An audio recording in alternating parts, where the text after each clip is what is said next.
Welcome to In the Middle. I'm Vykky. I'm a wife, a mom, and a leader shaping some of the world's most beloved brands. This is the podcast for all of us figuring it out in real time. In 20 minutes or less, let's get in the middle of it all. I'm so glad you're here. Okay, y'all, welcome back to In the Middle. We have another topic ahead of us. It's giving, we're doing more work. When I created the podcast, I did not intend on so much content being around growth and development. Hindsight being 2020, I realized that I am always in a constant state of trying to look for ways for me to grow and develop. And so organically, the content that I'm thinking about and the experiences that I'm sharing on the pod honestly just reflects my life. And one of those areas is refining my ability to put boundaries in my life. I am a recovering people pleaser. I like to say recovering, but I think if that resonates with you, you already know that we are never really fully out of it, but we get better with time and with experiences in how we implement the boundaries in our lives. What drove me to discovering how deeply I needed boundaries was, especially in my early 20s, I found that I was in this place of feeling tired of being misunderstood, walked over, and just disappointed in how people were showing up or weren't showing up in my life and how that left me feeling. But what's interesting, as I prepared for this episode, I wanted to look back and be able to say, like, oh, as soon as I felt disappointed in how somebody showed up for me, like I just put this thing in place so it never happened again. But I didn't. And it took me a really long time, longer, especially for those of you who are younger than me and you're kind of thinking about, okay, I need to really assess the boundaries I have in my life. I hope it won't take you as long as it took me. And maybe this episode will help you accelerate that. It took my capacity changing in my personal life, in my work life, for me to realize that I could not stay in this constant state of overextending myself, feeling anxious about being around certain people or anxious about certain conversations I had to have because I know certain people would overstep and would ask things of me that I didn't want to do, but I didn't have the courage, the language, and really the self-love to say, I don't want to do this thing, or this thing isn't right for me, or whatever it is. It all kind of goes back to just establishing those boundaries. And so my hope is that today we'll be able to unpack and discuss why boundaries not only help you to protect yourself, and they really help to set expectations for any relationship you're in, whether it's a work relationship, romantic, platonic, even with your children, why they're good for that and self-protection, but overall it's just good for relationships. Boundaries really help to allow for the rules of engagement when you're dealing with other people. So let's get into it. As y'all know at this point, I love my truths. It really helps me to stay close to the experiences that I want to land. And I believe the truths help me to stay grounded in the themes that I've discovered as I navigate the content that I'm sharing here. So my first truth is without boundaries, you will stay in a constant state of offense. So as I thought about preparing for this episode, a ton of stories popped up. And I think for me, I learned best through like anecdotal stories and other people's experiences. I'm one of those people that I don't have to go through everything to learn. If you tell me a crazy story, I will trust that you were telling me the truth, and I will take that into account when I am making decisions in my life. I'll never forget, this is already a tangent, here I go, but I'll never forget, I went to, I think the conference was Women in Power. I think it was Women in Power. Anyway, I went to a conference and there was a panel about stress management. And this woman shared that she was so stressed. One day she was coming out of a meeting and everything went completely dark. She went blind. And when she got to the bottom of it, it was stress.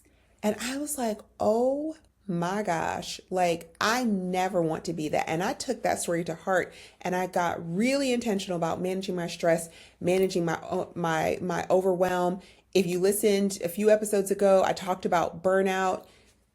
That story really unlocked something in me that said, I never want to do that. So the whole point in saying that is that I don't have to experience everything to know that I can take a lesson from everyone's story. And so this is why I share these stories on the podcast, that maybe even if you don't walk away with the actual truths, the stories and the anecdotes that I share will resonate with you. So let's get into my first sort of story around boundaries.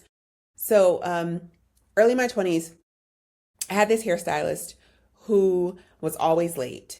And y'all know, I mean, especially for those of you who are Black women, and I know some even Black men who have barbers, my stylist was always late. She was late even the first day that I went to her for an appointment, which should have been like, girl, this is first impressions. And I know sometimes first impressions aren't always the true impressions, but in this case, it was. But she was late for every appointment. She was late for the first appointment with the first consultation where we talked about my hair. And I don't mean like 5-10 minutes late. You get to the salon, you know, sometimes your stylist is finishing up with another customer and then you're in the chair in the next 10 minutes. I mean, 20, 30, an hour. The salon she worked in, sometimes they would have to call her to see if she was coming in. She would be asleep. She would sometimes not show up. And I kept going back. And I went back. I mean, I probably went to her for a couple of years. I was like fresh out of college. And it took her not showing up to an appointment. I booked an appointment and was planning to head to an event. It was a ticketed event. I'd bought a dress.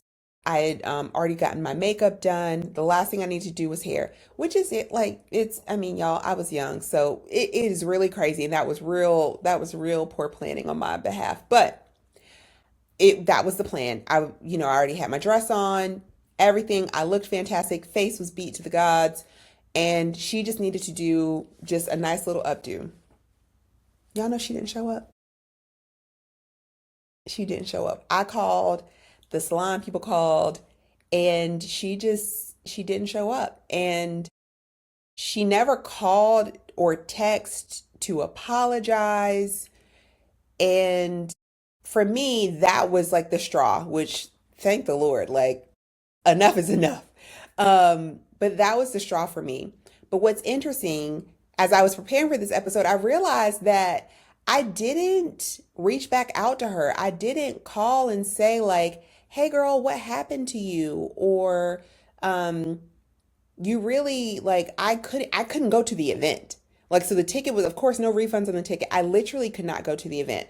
And I was going with people and it just was so and at the time, and I'm still not great at doing my own hair, but I can manage. I definitely learned to manage after that. But I was not equipped to do my hair. And so I missed out on that opportunity. And but I didn't say anything. I just stewed and I realized that pattern, especially in my early 20s, and I kind of developed once I got into my 30s for sure, but in my early 20s in particular, like I would get offended by something and I wouldn't say anything. I would just sit and stew. And now now being in my 40s, I just turned 40 at the end of last year. But I realized that stewing and being in this resentment wasn't helpful for me or them. The offender continued their offense because they are oblivious, and I would just sit in this resentment. And what I've discovered is that resentment is often a delayed response to a boundary that we didn't set. And that's not fair to them because they don't understand the rules of engagement. And it's not fair to me because I'm left with these really big and valid feelings that I have nothing, I have no place to put them. And in that moment and in that season, I realized that something had to give. because I often walked away from situations feeling like I had the short end of the stick, feeling offended, feeling overlooked, feeling disappointed in the way people were showing up. And one thing we know about insanity is doing the same things over and over again and expecting different results. And so I knew that I had to take action, and I knew that I had to start to work on some boundaries. And so that leads me to my second truth. Setting boundaries will be uncomfortable, and that is quite okay. And but it's not easy. So I want to make sure that I'm landing that too, is that like, oh, don't think that like I realize, okay, something needs to change. I'm going to put these boundaries in place and I was able to just boundary my whole life overnight. No, it did not happen. One area, especially in my like platonic friendships, I realized I had to put boundaries. And actually, another story, I had this friend in a certain season of my life where she only called me when she needed something. She needed someone else's phone number, small things like that, or she wanted me to ride with her out of town, or she needed to borrow a dress, or she needed money, or like there was always a need attached to the phone call. And it got to a place where it was exhausting. It got to a place where I didn't want to answer the call. And when you think about the signs of where, I might need to exert some boundaries or implement some boundaries, those are some of the telltale signs. Are you anxious? Are you irritable? Are you avoiding calls, text messages? Are you trying to make excuses to not even interact? Like those are signs. If you're sitting here saying like, oh, I'm good, I don't need, if any of those kind of popped up for you, sis, yeah, I might need to put some boundaries in place. So when I realized with this friend, like, oh, I'm not liking the way this is feeling, I said, okay, I need to say something. And I don't know if this happens for you, but for me, I can always recall exactly where I am in a situation if it was a pivotal moment in my life, where I got engaged, where I was when I lost someone I cared about in my life. Like those things kind of burn in my mind.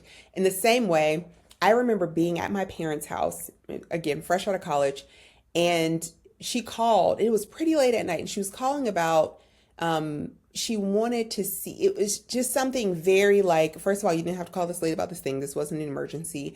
And you barely said, hey, how you doing, before you just jumped into your thing. And I said, hey, I gotta let you know that like it bothers me that you only call me about these specific things.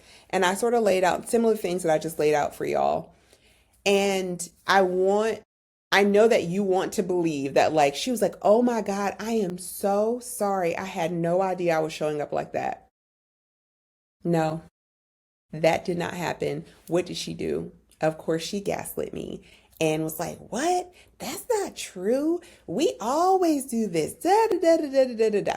And the people pleaser in me wanted to shrink back in that moment. It's like, oh, no, no, no. Well, this is, I mean, maybe it, and then starting to just trying to justify, maybe I am overthinking it, or maybe I am making this bigger than what it is.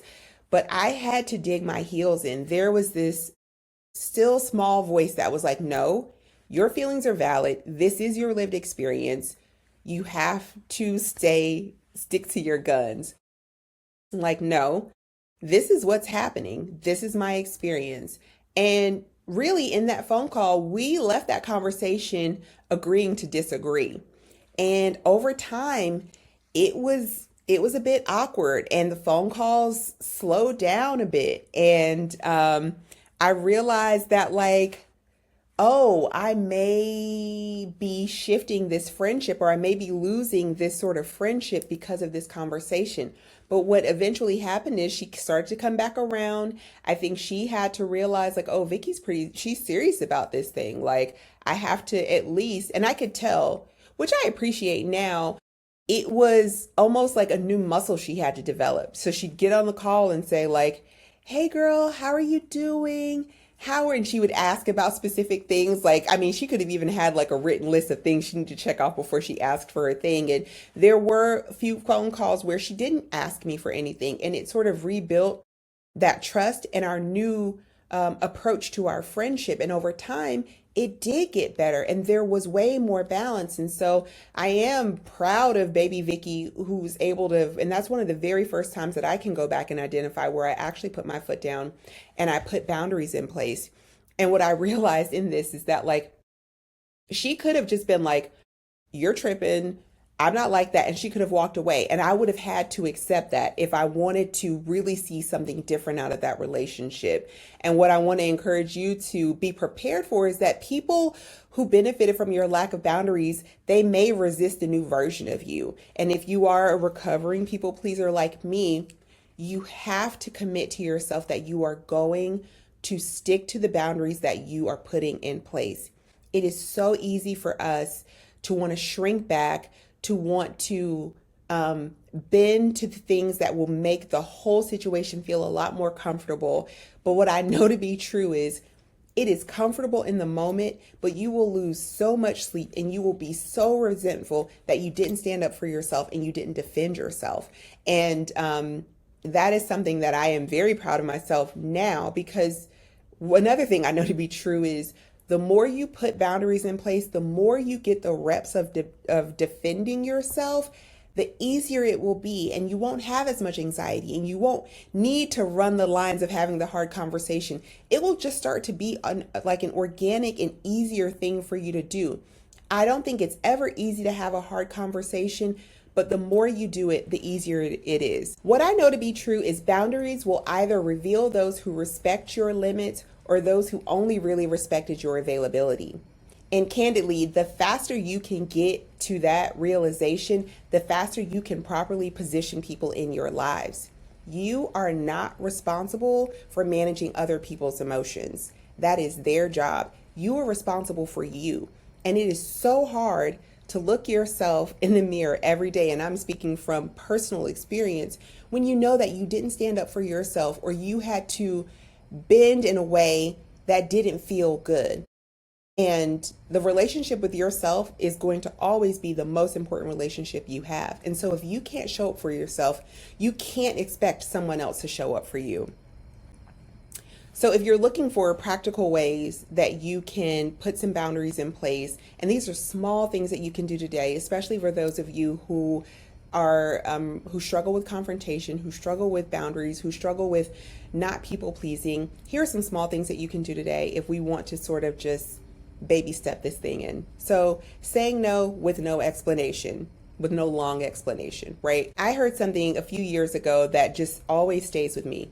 No is a complete sentence. And I love that so much because as a former people pleaser, we are so susceptible to over explaining something. Instead of just saying, no, I don't want to go to this thing, we come up with all of these like fanciful examples and reasonings as to why we can't go or why we're not going. No, I'm not going. I don't want to go. That's completely fine. Not responding immediately. Especially in my earlier career, I had this really bad habit of, if it were a leader or someone even just more senior who wasn't my leader messaging me about something, I would drop every single thing that I needed to do to respond to them. Now, this is not something like, if it's an emergency, of course, like get to it regardless of who's asking. But I found like, oh, I just had this like deep feeling of like, I need to respond. I need to say something right now. And it wasn't helpful to me. It would throw me off of all of the work that I was in the middle of doing. And I had to realize that like me not responding instantly wasn't going to impact anything. If it was something critical that was needed from me, that person should share that in the upfront. And then also, your poor planning doesn't constitute an emergency on my behalf. So I shouldn't have to drop everything that I'm doing because you didn't plan well. And I really needed to learn that as a young professional, especially now as a people manager. I want to make sure that my people always understand that just because I Teams chat you or, I'm doing a quick drive-by of your desk, and I really don't like to do that. I really don't like drive-bys because it does throw you off when you're in the middle of something else. But like, hey, If you don't have time to do this thing right now, that is completely fine. Get to it when you can. What I do encourage people to do is just flip back when someone can expect to hear back from you. So I'll say like, hey, when do you need this by? Or I'll get this back to you by the end of day or end of week. And I'm always like encouraging my team to do that, just setting that, but that is a way of setting boundaries. And one other way that is a practical way that you can exert boundaries today is choosing rest over obligation. This is something that I've discovered in the last few years. For those of you who don't know, my family relocated to Seattle in 24. And what I realized in moving out here and not knowing anyone, my social calendar freed up. And I realized like, oh, we were overbooked, overcommitted, and oftentimes I would go to events and it would be lovely events that I was really looking forward to. But when you have three birthday parties to go to in the same day, or you plan a girls' night and you plan to do something else around the house, like I just was overly booked. And relocating helped me to free up my calendar, and it almost forced me into a reset. And now, when we're invited places, especially Jordan, her play date schedule is booked. Like my girl is booked and busy, but I intentionally spread those things out, and I will encourage her like, hey, you already have a play date on the calendar for this day. We can do it the next day, or we can plan for next weekend. But I'm not triple booking play dates anymore, and I'm not doing that now that we have. And it is sort of a blessing to be out here, and our community is much smaller, but it's a great community, and I'm thankful for the community that we're building and curating. But it has allowed me to free up my calendar and not feel the obligation that I used to have in showing up to everything and being everywhere. My final thought on boundaries is that boundaries don't change who you are. They change who has access to you. And that's a really good thing. We can sometimes make ourselves available to our detriment. And we often are doing really good things and showing up in really great ways to help other people. But if you end up with an empty cup, you're no good to anyone, especially yourself. And so, if people can't appreciate the rest that you need, if people can't appreciate the capacity that you have, I think you have to really question how invested they're in to you and the relationship that you have. Okay, let's get into the third truth. And that is boundaries are how you stay connected to yourself. And that really is a great segue from the last topic we just touched on. And what I've discovered in all of the boundary setting that I'm doing in my life is that boundaries really aren't about control. They're about validating that your feelings matter too. And every time you honor that, you reinforce, I matter, I'm important, and my needs are important. And I hope that you realize that, and I use this analogy a lot, root versus fruit. The root is your self-care, your balance, your overall well-being. The fruit is overcommitting to things. The fruit is always being available and overextending yourself.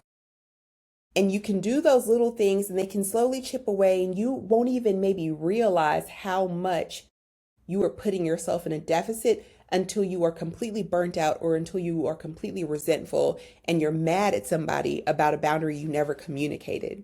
So the more you can just honor yourself and honor, hey, I can't do this thing. I don't want to do this thing. I don't have time for this thing. Are there other ways for us to approach it? Or can I throw money at this thing? Like I may not be able to come to the event, but can I sponsor a table for you? That's a way if you have the budget. That's a way of putting a boundary in place. You don't have the time to do it, but maybe you can invest in a different way. And it makes me kind of call back to the hairstylist story that I shared at the top of the episode. Like I often just think like, man, why didn't after like the second time of her being late, because we all, things come up, there are accidents on the highway, etc. But once I realized that it was a pattern, why didn't I just say, hey, when you're late, it really impacts my schedule, or I don't feel like my time is being respected when you're late. I didn't do that. You know what I would do? She would be 30, 45, an hour late. 30 minutes, 45 minutes, an hour late. And not only would I pay for the service, I would tip. That's not kind to her. That communicated to her like, oh, I can be late and I'll still get a tip. And I leave in my feelings annoyed, stewing. The kind thing to do was for me to say, hey, if we're going to continue to work together, at a minimum, I need you to call me ahead of time to tell me you're going to be late so I can plan accordingly. And I think that it would be up to her to change her behavior, but at a minimum, I put her on notice and then I can make an informed decision should she not decide to change her behavior. And I also think that it's kind for the other customers coming behind me too. Y'all, ultimately, boundaries are not about pushing people away. They are about not abandoning yourself to keep other people comfortable. So we're getting towards the end of the episode, and because I know that boundaries is like, I know I've made a little jokes and shared some like anecdotal stories, but it's real. And I want to make sure that you all walk away with some tangible things that you can use if you are going on this journey to exert some boundaries. I have a few questions for you to consider as you go about the week. What are you saying yes to out of fear? Fear of disappointment, fear of being left out, fear of being judged. What are you saying yes to that you really don't want to? My second question to consider, where are you overgiving to avoid an uncomfortable conversation? What are you saying like, okay, I'm going to go and babysit this person's 2 kids and I haven't even had a chance to spend time with my kid. Why are you doing that? Take some time to really reflect on if it's not something in your heart that you want to do, and it's not something that you had already committed to, what is forcing you to move forward, even though you know in your heart of hearts you don't want to do?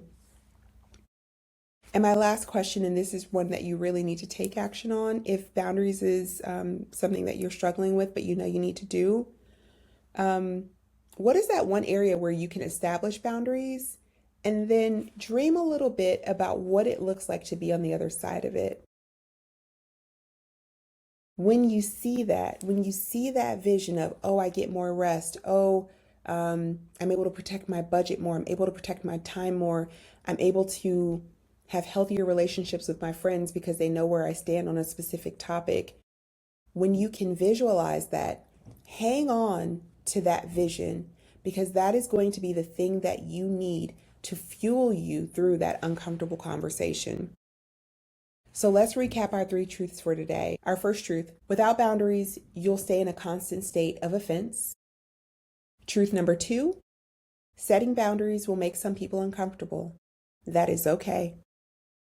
And truth number 3, boundaries are how you stay connected to yourself. You are the most important relationship you will ever have. You owe it to yourself to establish healthy boundaries, and you owe it to the people that you want to have deep relationships with. If this boundary journey is new for you, I want you to go in eyes wide open. It is not going to be easy. It is not going to be perfect.